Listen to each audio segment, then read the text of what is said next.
सहनावतु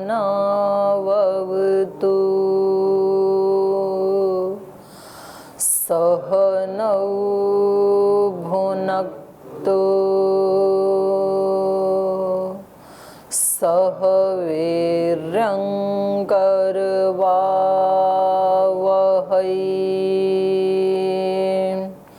तेजस्विनावधीतमस्तु मा विद्विषावहै।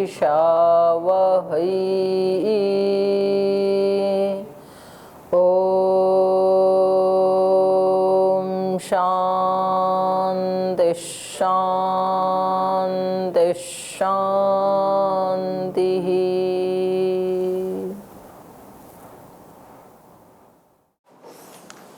वेदांत दर्शन के द्वितीय अध्याय का चतुर्थ पाद पढ़ रहे हैं हम, और यहाँ पर प्राण के बारे में चर्चा चल रही है। क्योंकि पीछे जो हमने पढ़ा है सृष्टि की उत्पत्ति के बारे में, सृष्टि रचना का चला पिछले पाद में, तो वहाँ कहीं भी प्राण की उत्पत्ति की चर्चा नहीं आई क्रम में। तो इनका ये कहना है कि ये प्राण, और है तो सही प्राण, तो साक्षात हम उसकी अनुभूति कर ही रहे हैं प्राण की। तो ये प्राण का क्या स्वरूप है, ये कैसा है, इसकी चर्चा चल रही है। तो पिछले सूत्र में बताया था, 9 नंबर सूत्र में बताया था, न वायु क्रिये पृथक उपदेशात। प्राण को कई लोग क्या मान लेते हैं कि ये तो एक वायु है, तो बोले नहीं, वायु नहीं है प्राण। क्यों नहीं है वायु? जहाँ वायु आदि 5 भूतों की उत्पत्ति का प्रसंग बताया है, उससे पृथक इसका उपदेश है शास्त्रों में। क्योंकि यदि ये प्राण वायु ही होता तो जैसे यहाँ इन्होंने बताया ना, एतस्मात् जायते प्राणो मनः सर्वेन्द्रियाणि च खम वायु ज्योतिरापः, मुंडक उपनिषद में। तो उस ब्रह्म से प्राण उत्पन्न हुए, मन, सारी इंद्रियां। तो इससे पता लगा कि प्राण अलग है, मन अलग है, इंद्रियां अलग हैं। और फिर कहा खम वायु ज्योति आपः, तो वायु को अलग पढ़ा।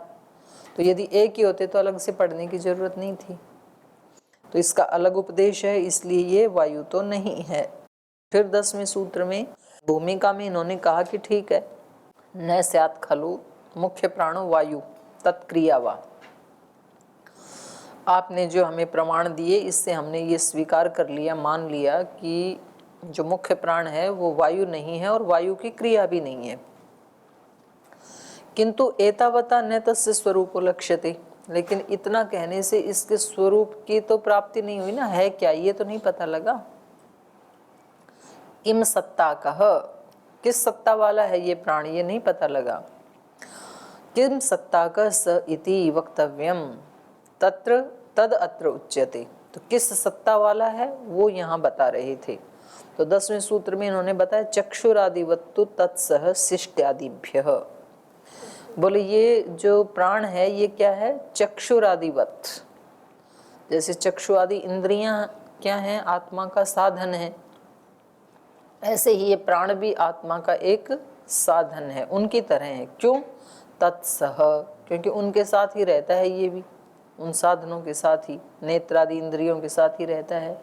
ऐसा शिष्ट्यादिभ्यः, शासन आदि का उपदेश होने से। तो यहाँ उपदेश का इन्होंने ये उदाहरण दिया था ना, सा है वाग उच्चक्राम चक्षु है उच्चक्राम अथः प्राण उच्चक्रमिशन। सब एक एक होकर के निकलते गए और वापस आते गए। और जब ये प्राण निकलने लगा तम अभिसम्मित्य ऊचू, तो सब इंद्रियां इकट्ठे होकर के इससे कहने लगे भगवान न एधि, मत जाओ, त्वम नः श्रेष्ठो असि, आप हम सब में श्रेष्ठ हैं, ये हमने स्वीकार कर लिया है। तो इसका मतलब प्राण क्या है, शासन करने वाला है इन पर, इन सब में श्रेष्ठ है। तो ये क्या हो गया, इनकी तरह ही साधन है, लेकिन साधनों में सबसे श्रेष्ठ है ये। अब आगे अगले सूत्र की भूमिका बनाते हुए कह रहे हैं केनचित् शंकेत यदि मुख्य प्राण चक्षु आदिवत जीवात्मनः साधन विशेषः तर्हि तस्यापि कश्चित् रूपादिवत विषय प्रसज्येत। ये कह रहे हैं कि यदि यहाँ कोई शंका करे कि यदि मुख्य प्राण चक्षु आदि की तरह जीवात्मा का साधन विशेष है, तो जो इंद्रियां हैं उनका तो कोई ना कोई विषय है। चक्षु का रूप, श्रोत्र का शब्द, ऐसे 5 इंद्रियां हैं तो 5 उनके विषय हैं।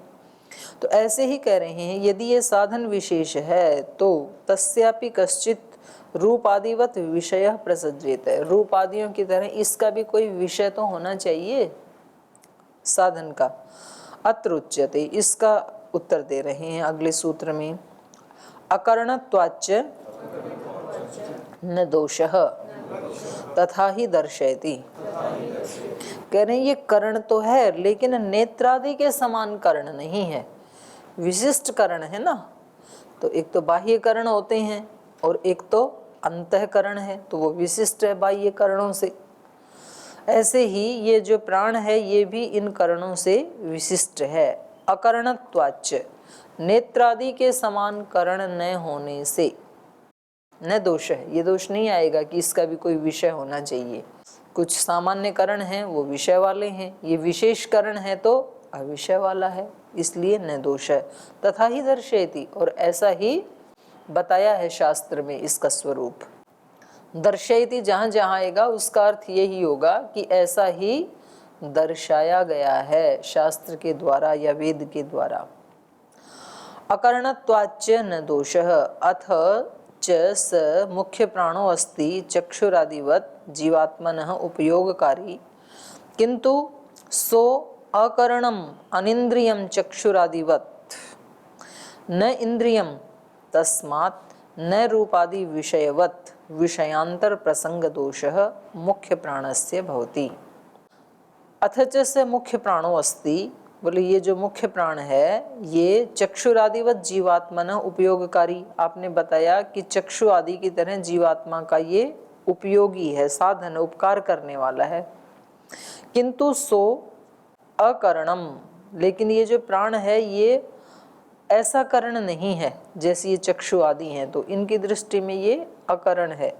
अनिंद्रिय चक्षुरादिवत, चक्षु आदि इंद्रियों की तरह से नहीं है ये इंद्रिय। न इंद्रिय, ऐसे इंद्रिय नहीं है ये, इंद्रिय रूप में साधन नहीं है ये। तस्मात् न रूपादि विषयवत विषयांतर प्रसंग दोषः, इसलिए रूप आदि विषयों की तरह इसका भी कोई विषयांतर होना चाहिए, ऐसा जो आप दोष दिखा रहे हैं ये दोष नहीं आएगा। ऐसा दोष प्रसंग मुख्य प्राणस्य न भवति, मुख्य प्राण में ये दोष नहीं आएगा। यदि ही मुख्य प्राणो अपि चक्षुरादिवत विषयग्राही भवेत् तर्हि श्रुति स्मृतिषु तस्य रूपादिवत विषयस्य अपि प्रदर्शनम क्रियेत। यदि इनका भी कोई चक्षु आदि के विषयों की तरह कोई विषय होता तो जो श्रुति स्मृति जो ग्रंथ हैं हमारे उनमें जैसे रूप आदि विषयों का प्रदर्शन किया है वैसे ही प्राण के विषय का भी प्रदर्शन किया जाता। किंतु स तु चक्षु आदि इंद्रियेभ्यो विलक्षण एव, लेकिन ये प्राण तो चक्षु आदि इंद्रियों से अलग लक्षण वाला है। विलक्षण विपरीत लक्षण या विशेष लक्षण, विलक्षण एव तथा ही दर्शयति, वैसा ही श्रुति स्मृति दिखा रही हैं। तथा ही श्रुति अपि तद भिन्नताम दर्शयति, श्रुति भी उसकी भिन्नता को दिखा रही है, इंद्रियों से वो अलग है। जैसे तद्यथा यस्मिन् उत्क्रांते शरीरम पापिष्ठतरम इव दृश्यते स वह श्रेष्ठः। तो ये यस्मिन् उत्क्रांते, जिसके उत्क्रमण करने पर, शरीरम पापिष्ठतरम इव दृश्यते, ये शरीर पाप से बना पापी, फिर पापी से भी इष्ठन प्रत्यय करके हो गया पापिष्ठ, माने सबसे ज्यादा पापी, और पापिष्ठ से भी फिर तरप प्रत्यय तम प्रत्यय करके पापिष्ठ तरम इव, तो ये क्या हो गया, अत्यंत दूषित। यस्मिन उत्क्रांते, जिस प्राण के निकल जाने पर ये शरीर कैसा हो जाता है, अत्यंत दूषित माना जाता है। माने 5, 7, 10 दिन भी अपने घर में कोई उस शरीर को रखता नहीं है, कितना भी प्रिय व्यक्ति हो, तुरंत क्या कर देते हैं, जला देते हैं उठा के। भाई इतना प्रिय व्यक्ति है, शरीर वही तो शरीर है, केवल प्राण प्राण ही तो गया है, तो जब इतने वर्ष तक इसको अपने घर में रखा तो अब इसको 2-4 दिन तो रख लो कम से कम, देख देख करके मन भर जाएगा। लेकिन प्राण के बिना सब उस शरीर को क्या मानते हैं? मिट्टी। बोले तो मिट्टी है, अब इसका क्या करें हम? इसमें जो था, हमारा जो पुत्र था या जो भी था अपना प्रियजन, वो तो गया, तो ये तो मिट्टी पड़ी है, इसका क्या करें? इसको तो लगाओ ठिकाने, ऐसे बोल देते हैं।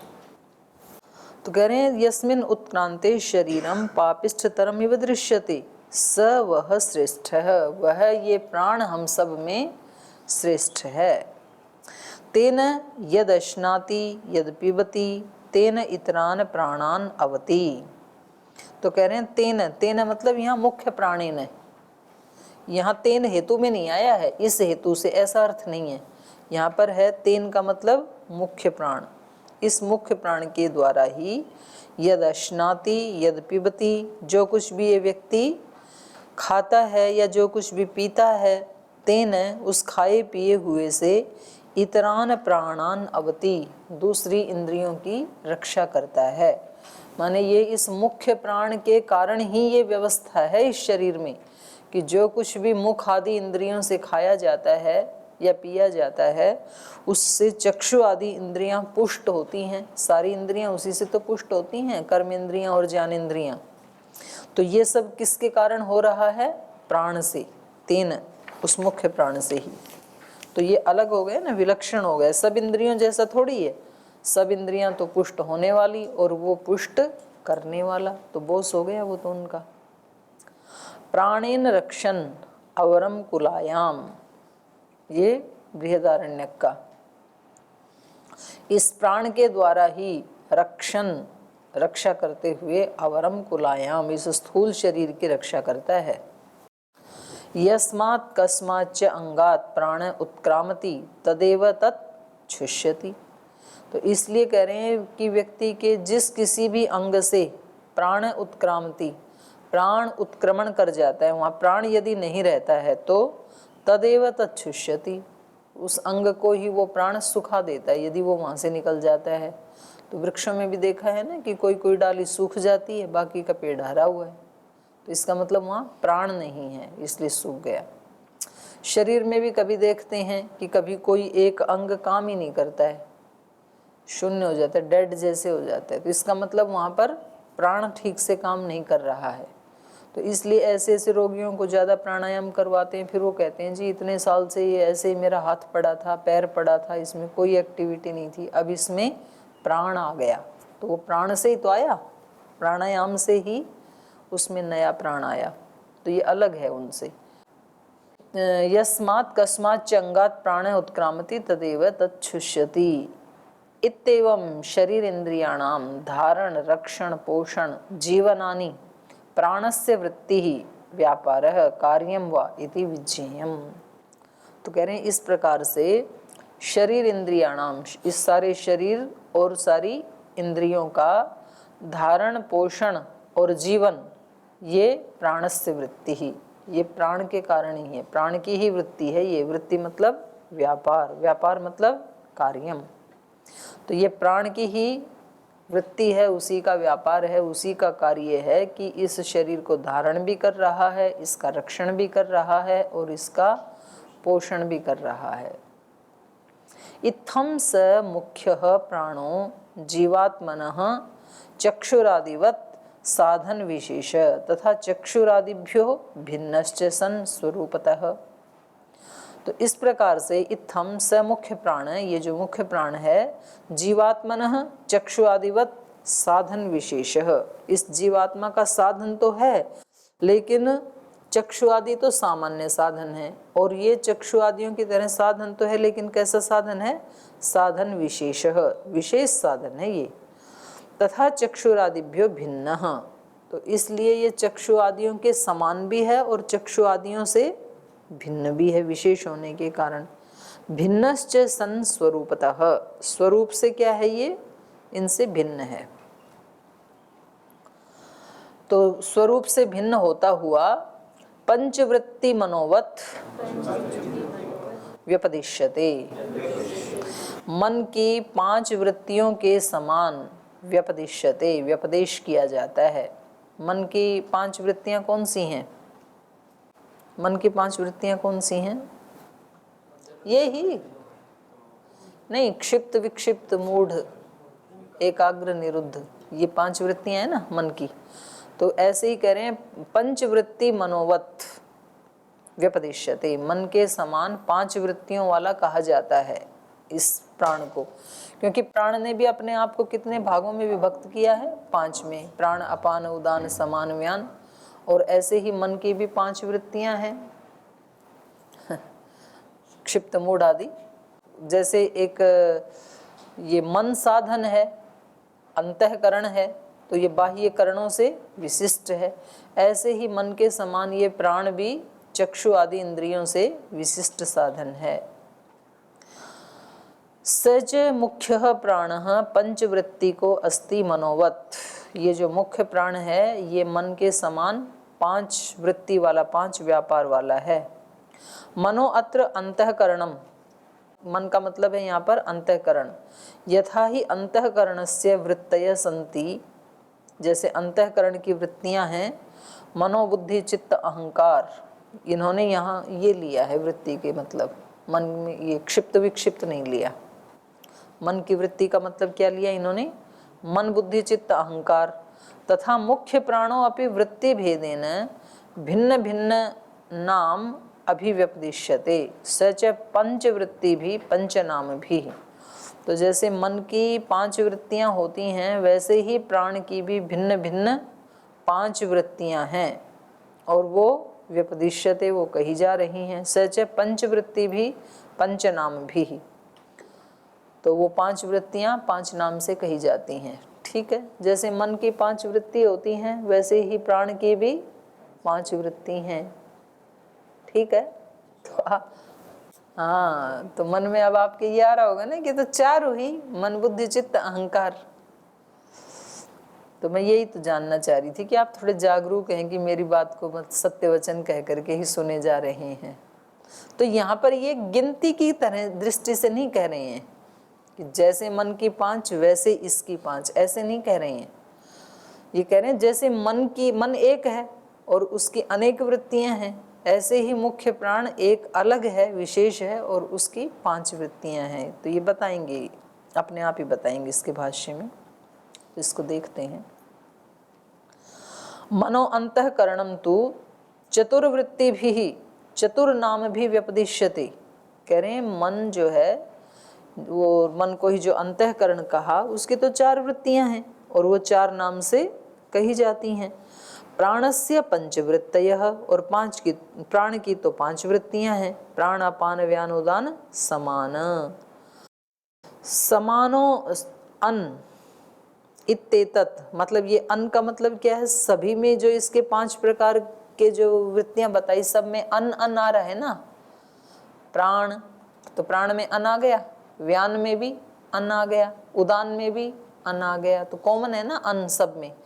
और अन क्या होता है? अन प्राणने, तो अन का मतलब क्या है? प्राण।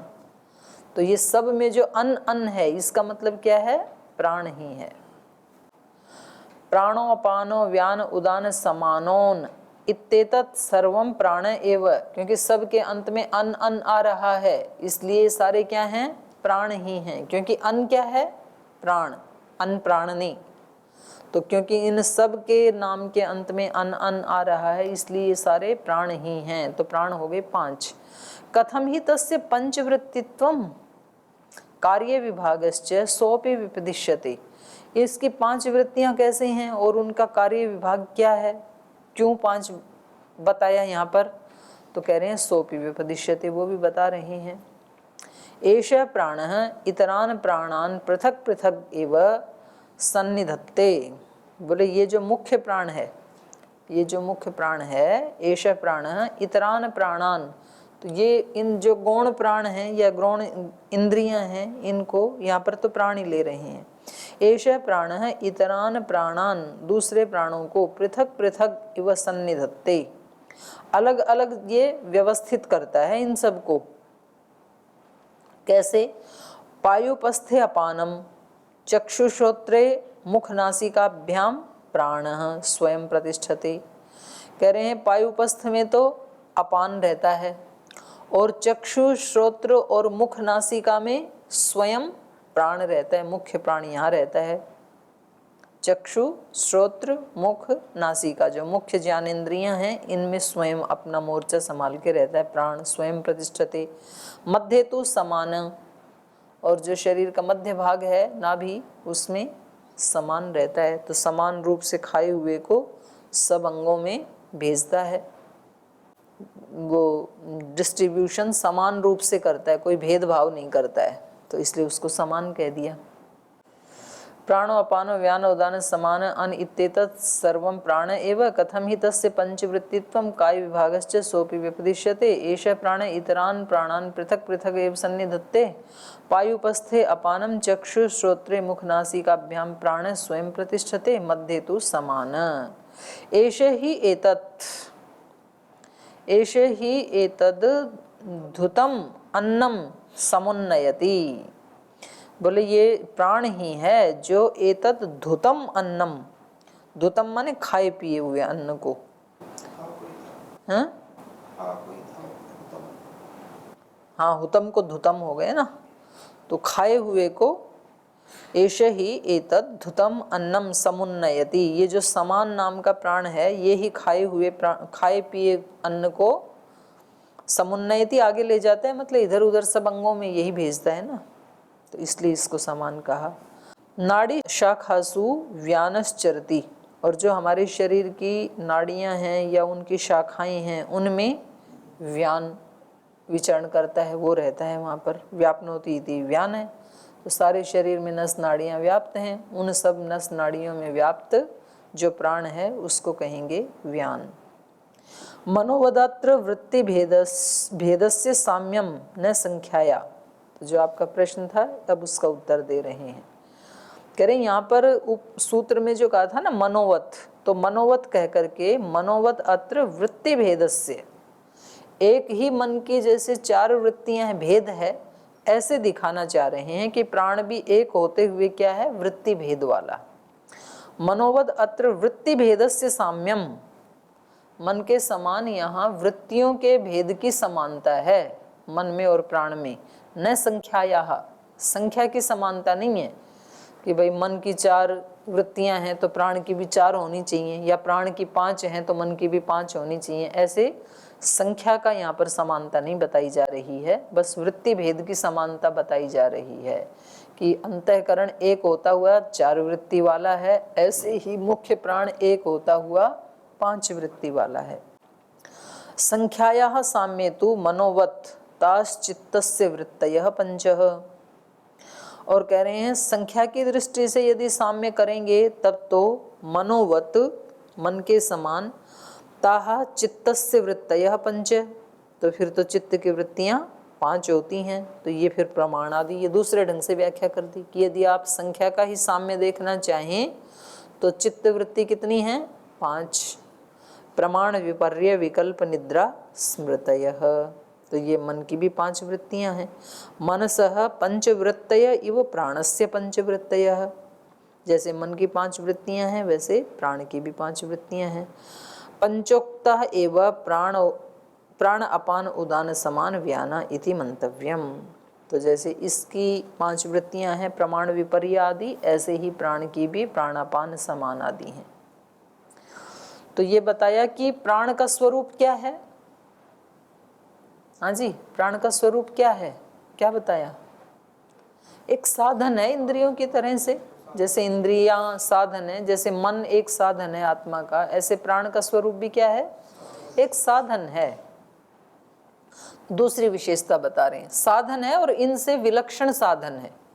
इंद्रियों की तरह से कोई उसका विषय हो ऐसा नहीं है, मन की तरह से वो एक होता हुआ वृत्ति वाला है, तो मन के साथ तो उसकी थोड़ी समानता है, लेकिन इन बाह्य इंद्रियों के साथ उसकी समानता नहीं है, इनसे विलक्षण है साधन होते हुए भी। दूसरी विशेषता प्राण की बता रहे हैं, अणुश्च, अणु है ये, माने मन के समान अणु है ये। जैसे इंद्रियां तो क्या हैं, स्थूल हैं, तो ये तो अणु रूप नहीं है, सूक्ष्म नहीं है, लेकिन प्राण मन की तरह से सूक्ष्म है। और कह रहे हैं चकार से यहाँ पर चकारो मनोवत इति अनुकर्षणार्थ। सूत्र में जो चकार है तो ये मन को खींच के ला रहा है ऊपर से, तो अणुश्चय का अर्थ हो गया मन के समान अणु भी है। स मुख्य प्राणो अणुश्च, अणुश्च माने सूक्ष्मश्च मनोवद अस्ति, सूक्ष्म भी है मन के समान, स्थूल नहीं है, इंद्रियां तो स्थूल हैं। यद्यपि श्वास प्रश्वासाभ्याम प्राण स्थूल इव प्रतीयते किंतु न स स्थूलो अपितु सूक्ष्मो अस्ति। जब हम श्वास प्रश्वास ले रहे हैं तो लगता तो ऐसे है कि जैसे कोई तार सी बनी हुई चल रही है, और फीलिंग भी होती है भाई प्राण इधर से जा रहा है, सांस भरते हैं छोड़ते हैं तो, लेकिन कह रहे हैं वास्तव में ये स्थूल नहीं है, क्या है, सूक्ष्म है। स्थूल इव प्रतीयते, स्थूल जैसे प्रतीत तो होता है, किंतु न स स्थूलो, स्थूल है नहीं, अपितु सूक्ष्मो अस्ति, सूक्ष्म है। पंचवृत्ति भी समग्र शरीरे तस्य व्यापृतत्वात् तथा च उत्क्रामता आत्मना सह तस्यापि उत्क्रमणात्। तो ये कह रहे हैं पंचवृत्ति भी समग्र शरीरे, पांच वृत्तियों के द्वारा समग्र शरीरे तस्य व्यापृतत्वात्, पूरे शरीर में व्याप्त होने के कारण। प्राण कहाँ रहता है, पूरे शरीर में रहता है, क्योंकि इसकी पांच वृत्तियां हैं, तो ये पांच अपने वृत्तियों के सहारे से, उनके माध्यम से पूरे शरीर में व्याप्त है। ये पंचवृत्ति भी समग्र शरीरे तस्य व्यापृतत्वात् तथा च उत्क्रामता आत्मना सह तस्यपि उत्क्रमणात्।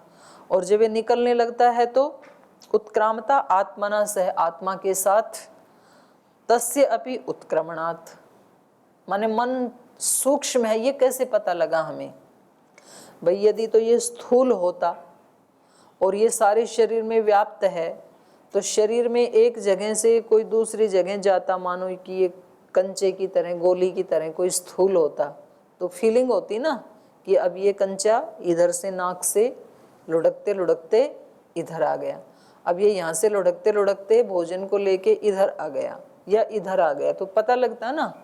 तो ऐसा तो है नहीं, तो पूरे शरीर में व्याप्त है, तो सब जगह व्याप्त तो कोई सूक्ष्म चीज ही हो सकती है ना।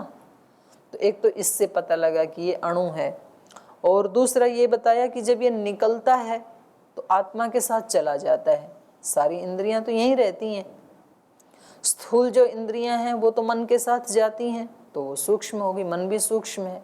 और मन की तरह से ही ये प्राण भी जब बाहर निकलने लगे तो दिखना चाहिए ना, अगर स्थूल है तो कोई चीज, जैसे मरता हुआ व्यक्ति और उसके जो सामने खड़े हैं, तो अगर तो ये आत्मा तो सूक्ष्म है, चलो नहीं दिखती है, पर अगर तो ये प्राण स्थूल होता तो यहाँ से निकल के जाते हुए कुछ दिखना चाहिए था ना, कोई रस्सी की तरह है, कोई डोरी की तरह है, या किसी पक्षी की तरह, या किसी गोल कंचे की तरह, कोई भी इसका आकार यदि होता तो दिखाई देना चाहिए था।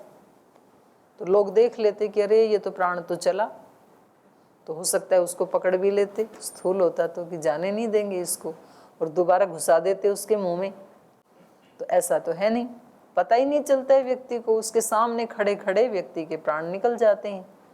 तो आत्मा के साथ ये निकल जाता है। तो ये कहना चाह रहे हैं कि जैसे आत्मा सूक्ष्म है, दिखाई नहीं देती है, वैसे ही ये प्राण भी सूक्ष्म है। तथा च उत्क्रामता आत्मना सह तस्यापि उत्क्रमणात् उक्तम ही, तो इसके बारे में कहा भी है बृहदारण्यक में, तम उत्क्रामंतम प्राणो अनुत्क्रामति। तम उत्क्रामंतम, उसके उत्क्रमण करने पर, प्राण अनुत्क्रामति, प्राण भी उत्क्रामति होना चाहिए ना, ये प्राण भी उत्क्रमण करने लगता है। आत्मा के उत्क्रमण करने पे प्राण भी उत्क्रमण, हाँ अनु है ये, प्राणो अनु उत्क्रामति, ऐसे है ये। तो प्राण भी उसके पीछे पीछे अनुक्रमण करने लगता है, अनु उत्क्रामति। अथ ते प्राणाश्च चक्षुरादय शरीरे किम अधिष्ठानः सन्ति। तो कह रहे हैं ये जो प्राण आदि हैं, जैसे चक्षु आदि इंद्रियों के तो अपने अपने अधिष्ठान हैं, चक्षु का गोलक अलग है, श्रोत्र का अलग है, तो बोले इसका कौन सा अधिष्ठान है? ये जो 5 प्राण हैं, अथ ते प्राणा चक्षुरादयः शरीरे किम अधिष्ठाना सन्ति, किस अधिष्ठान से रहते हैं ये?